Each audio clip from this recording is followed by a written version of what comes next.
Hello students, कैसे हैं आप सब। आई होप आप सब अच्छे होंगे। आईसीटी वर्चुअल क्लासरूम में आप सबका स्वागत है। मैं विकास। बच्चों, क्लास 10th का मैथ्स कर रहे हैं हम। चैप्टर है आपका, देखिए सारे चैप्टर से मिक्स क्वेश्चन मिलेंगे आपको इस पेपर में। तो हम पेपर का रिवीजन कर रहे हैं, पेपर सॉल्व कर रहे हैं। ये पेपर 2023 में आया था आपका, और इस पेपर के क्वेश्चंस हम यहाँ पे कर रहे हैं। काफी सारे क्वेश्चंस प्रैक्टिस कर चुके हैं आप। देखिए, मार्किंग स्कीम सब कुछ आपको पता लग गया, कौन से क्वेश्चन कितने मार्क्स के हैं। क्वेश्चन नंबर 1 के सभी पार्ट्स हम कंप्लीट कर चुके हैं यहाँ तक, इसमें कोई प्रॉब्लम नहीं है, ठीक है।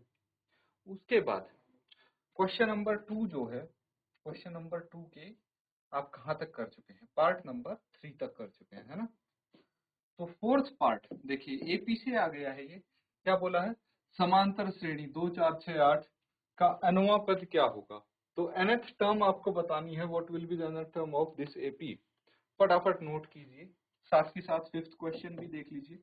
बिंदु 3 4 की x अक्षय से दूरी क्या होगी।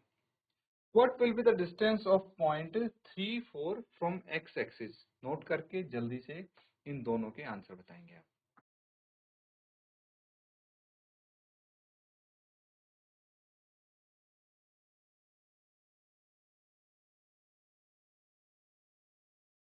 बहुत ही आसान सवाल है बच्चों। देखिए, यही क्वेश्चन है ना दोनों, यहाँ पे करते हैं इनको हम सॉल्व। सबसे पहले सॉल्यूशन आप करेंगे फोर्थ का। यहाँ पे आपको एपी दी गई है, एपी दी हुई है, क्या दी है, 2 4 6 8 and so on। First term क्या है, प्रथम पद 2 हो गया, डी क्या हो गया, a2 minus a1 that is 4 minus 2 is equal to 2। ये आ गया डी। समझ रहे ना, ए पता है, डी पता है। ए एन का फॉर्मूला क्या होता है, a plus n minus 1 into d, यही होता है। ए कितना है 2 प्लस एन माइनस 1 और डी कितना है 2। बस सॉल्व कर लेंगे, आपकी ए एन की वैल्यू आ जाएगी। यही तो है nth टर्म। तो a n is equal to 2 plus 2n minus 2, plus minus 2 कट गया, a n is equal to 2n। तो यही है nth टर्म, ठीक है। अब देखिए पांचवा क्वेश्चन सॉल्व करते टाइम क्या बोला गया है, इसका ध्यान देंगे। 3 4 है ना। अगर मैं यहाँ पे कोऑर्डिनेट एक्सिस बनाता हूँ, ठीक है, 1 2 3 4, 1 2 3 4, ठीक है, लिख लीजिए। एक्स एक्सिस वाई एक्सिस हो गए। रफ मैंने डायग्राम बनाया है यहाँ पे। ये पॉइंट शो कीजिए 3 4 कहाँ पे है।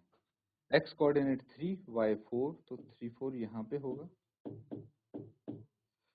तो आपको एक्स एक्सिस से दूरी बतानी है। आप किसी भी एक्सिस से इसकी दूरी बता सकते हो, कोई दिक्कत नहीं है। देखिए, एक्स एक्सिस से ये दूरी होगी, कितने यूनिट्स है ये, यहाँ तक अगर देखेंगे तो 1 2 3 4 यूनिट है। और वाई एक्सिस से अगर दूरी पूछी जाए तो 3 यूनिट है। एक्स एक्सिस से पूछिए तो 4 डिस्टेंस आ गया। That is your answer. Note कर लेंगे इसको।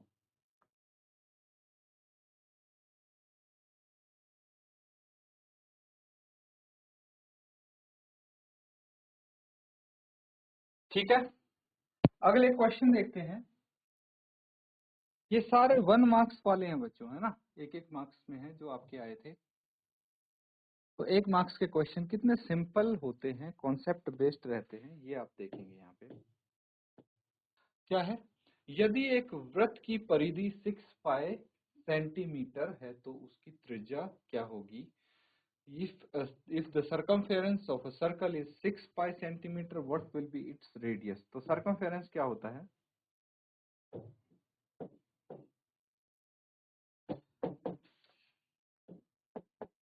6 पाई यहाँ पे गिवन है ना, 6 पाई सेंटीमीटर। सर्कमफेरेंस का फॉर्मूला तो ये होता है कि नहीं। तो r कितना हो जाएगा, 6 पाई बाय 2। 2 पाई, है ना, यही तो होगा।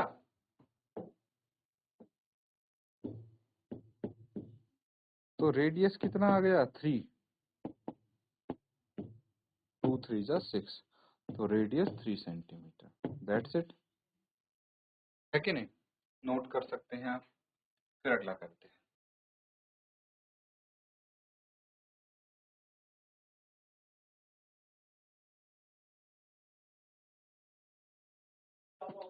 तो ठीक है बच्चों, इसके बाद क्या करना है, अगला सवाल देखिए। यहाँ पे बोला गया है वृत्त के बाहर स्थित किसी बिंदु से वृत्त पर कितनी स्पर्श रेखाएं खींची जा सकती हैं। How many tangents can be drawn to a circle from a point lying outside the circle. तो चलिए यहाँ पे बना के देखते हैं। हमारे पास एक सर्कल है, ठीक है, इसके बाहर कोई भी पॉइंट आप बना लीजिए। अब कितनी लाइन आप मैक्सिमम ड्रॉ कर सकते हैं, कैसी, टेंजेंट्स। टेंजेंट समझते ना बच्चों, जो किसी सर्कल को सिर्फ एक पॉइंट पे टच करती हो, मान लीजिए इस पॉइंट पे। तो बच्चों देखिए टेंजेंट्स यही होती है ना। दूसरी टेंजेंट देखिए यहाँ पे बना सकते हैं। क्या कोई तीसरी टेंजेंट आप ड्रॉ कर सकते हैं किसी पॉइंट से, देख लीजिए। अगर हम कहीं से भी करेंगे, मान लीजिए यहाँ पे करेंगे, टेंजेंट्स ड्रॉ करने की कोशिश करते हैं इस पॉइंट से, तो एक यहाँ पे, एक यहाँ पे, 2 पॉइंट्स पे कट करेगी। कहीं भी लेके जाएंगे आप, तो देखिए यहाँ भी 2 पॉइंट्स पे, बस 2 ही टेंजेंट्स ऐसी हैं कि वृत्त के बाहर स्थित बिंदु से खींची जा सकती हैं। समझ गए आप। तो अब ये हो गया 2 टेंजेंट्स, आंसर आ गया।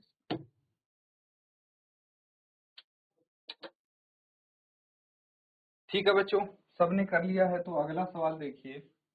नेक्स्ट क्वेश्चन आपके चैप्टर स्टैटिस्टिक्स से है।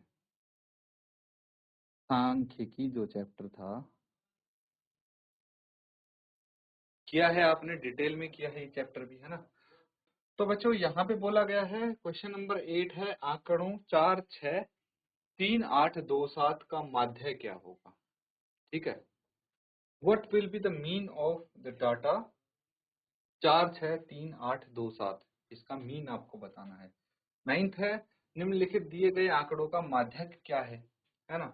What is the median of the following data. तो यहाँ पे आपको मीन बताना है और यहाँ पे माध्यक बताना है। डाटा में आपको भी लिखवा देता हूँ। चलिए फटाफट क्वेश्चन नंबर 9 का डाटा आप लिख लेंगे। क्या है डाटा, 14 15 18 21 25 27 31 35 38, ये हो गया। चलिए फटाफट इन दोनों क्वेश्चन को सॉल्व करेंगे।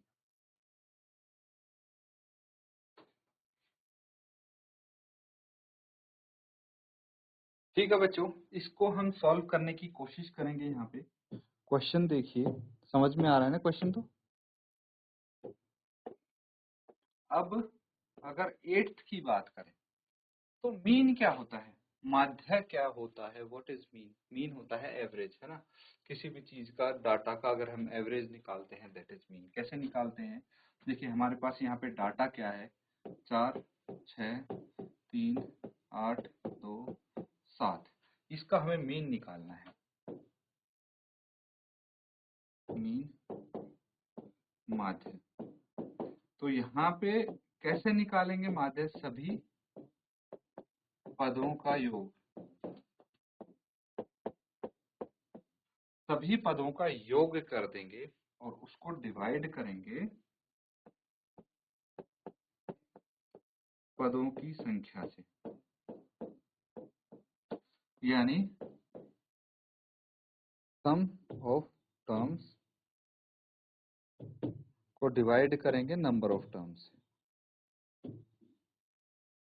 ये तो काफी आसान लग रहा है ना। क्यों, क्योंकि ये छोटा डाटा है, 1 मार्क्स के लिए है, तो ये तो इजीली आप कर सकते हैं। 4 plus 6 plus 3 plus 8 plus 2 plus 7। कितनी टर्म्स है? 1 2 3 4 5 6, 6 टर्म्स है। तो 6 से इसको डिवाइड भी कर देंगे। दिस इज 6 बच्चों। क्या आ जाएगा? 4 और 6 10, 10 और 3 13, 13 और 8 21 और 2 23, 23 और 7 30, 30 बटे 6, 6 5 30। तो कितना आ गया? 5। ये क्या हो गया? इसका मीन हो गया, है ना? नोट कर लेंगे।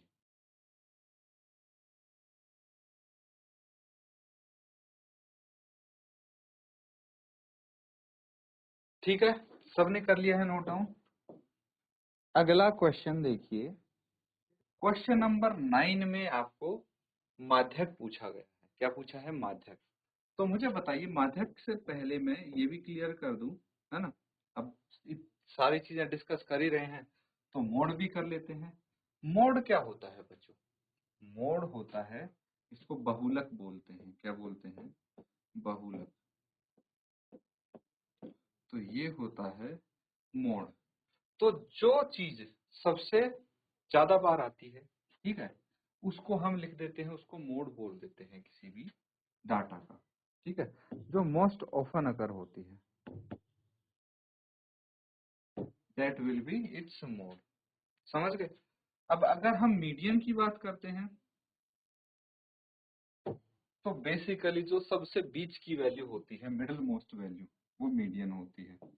माध्यक बोलते हैं इसको, पता है आपको, ये तो ऊपर भी दिया है ना क्वेश्चन में। तो मीडियन क्या होती है? Middle value of the data when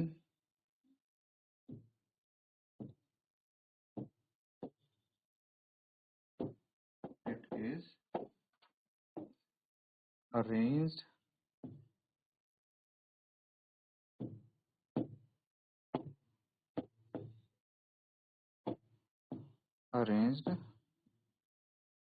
from least to greatest। तो मोटे मोटी ये चीज है, रिवाइज कर रहे हैं बच्चों हम, है ना? इसीलिए मतलब कॉन्सेप्ट भी साथ के साथ रिवाइज कर लेते हैं जो क्वेश्चंस आ रहे हैं, ताकि आपको कोई परेशानी ना हो।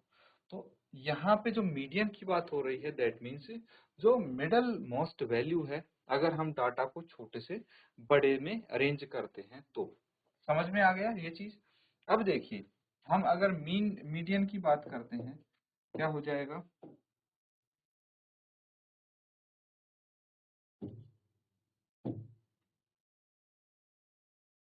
यहाँ पे हमारे पास ये डाटा गिवन है ना?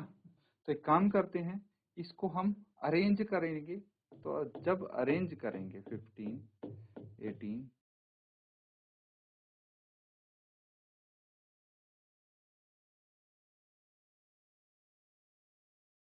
तो यहाँ पे सबको छोटे से बड़े में अरेंज करना है ना? 25 27 31 35, ये ऑलरेडी अरेंज है बच्चों, है ना? ये जो डाटा है ऑलरेडी अरेंज है, तो इसमें मेहनत नहीं करनी है आपको। उसके बाद पदों की संख्या लिखनी है।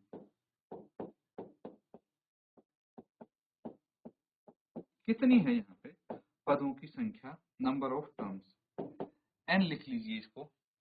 काउंट करिए, 1 2 3 4 5 6 7 8 9, 9 हो गया, है ना? नंबर ऑफ टर्म्स यहाँ पे कितनी है? 9 है। तो माध्यक पद कौन सा होगा? माध्यक पद यहाँ पे कौन सा होने वाला है, वो समझने की कोशिश करते हैं। तो देखिए, माध्यक पद निकालने के लिए अगर हमारे पास, देखिए इसका भी तरीका ये है कि अगर जो टर्म्स हैं वो होती हैं हमारे पास ओड, 9 क्या है? ओड।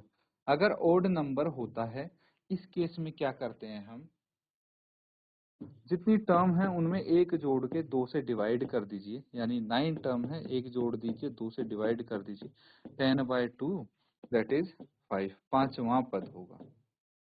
ठीक है, तो ये पद इसका मीडियन हो जाएगा। पांचवा पद कौन सा है? 1 2 3 4 5, तो 25 आ गया, है कि नहीं? मीडियन क्या है? 25। तो ये माध्यक लिख लेंगे आप। माध्यक 25 है। समझ में आ गया? अब एक कंडीशन और मैं बताऊंगा, पहले इसको नोट कर लेंगे आप।